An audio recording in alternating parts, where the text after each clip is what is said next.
This conference will now be recorded. Hello, everybody. So I just wanted to let you know about a little update we're going to be doing with Corrigo. We have a new portal web interface. It's really simple. It's very similar to the previous interface. I just wanted to give you a little tutorial to show you exactly what's changed. Generally speaking, it's much more efficient. It's much easier to view everything at once. So let's get started. So this page here is the dashboard. So when you log into Corrigo with your regular login, this is what will pop up. To request maintenance service, you're going to go ahead and click this link here.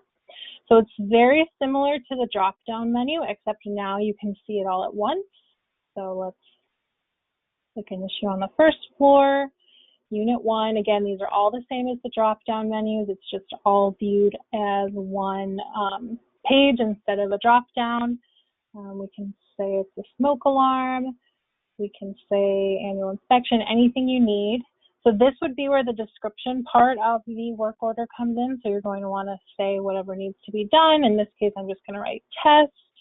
But you can write, any information, scheduling information, permission to enter information, just any details about the work order as you would in the description for the previous Corrigo page. So you're going to want to click next. So this is what it looks like when it's all the fields have been entered.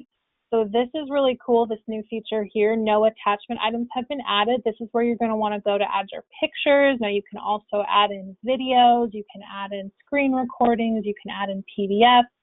Anything that you think would be helpful. You're not limited to just photos anymore, so you can go ahead and add, Word documents or really just anything. Just stick that in there so we can see. Attach, so you can literally add whatever you want. Then you're going to want to click additional information. This is where you're going to put the key and lockbox information, all the stuff that was on that second page of the work order. So you can write lockbox in manager's office. Code 1234, location of parts, storage room, gate code, NA, street for parking, anything like that. Permission to enter, yes.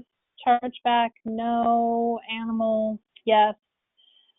Just all the details that you would normally add. So there you go. So that's your whole completed work order. You see it all right there. So the last thing you need to do is click submit request.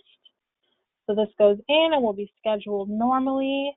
And then when you want to see when something's been scheduled, you go to service requests again. So if you log into the dashboard, and then you're able to see it all on this big calendar form. So again, you're going to want to look at appointment time, and you can organize by soonest to farthest away, whatever you want to do, and everything gets scheduled in there. Now, if this doesn't pop up right away, you're going to want to click this little check mark, filters applied, and that will show this. You can also do work orders and detention, emergencies, all of this kind of stuff. It's just a much more user-friendly platform, and I think it's going to be really helpful when you're creating work orders in the future. But this is going to show you the scheduling time. This is going to show you everything you need to know. So if anybody has any questions, let me know, but we are planning on launching this soon, so I hope you guys are all excited.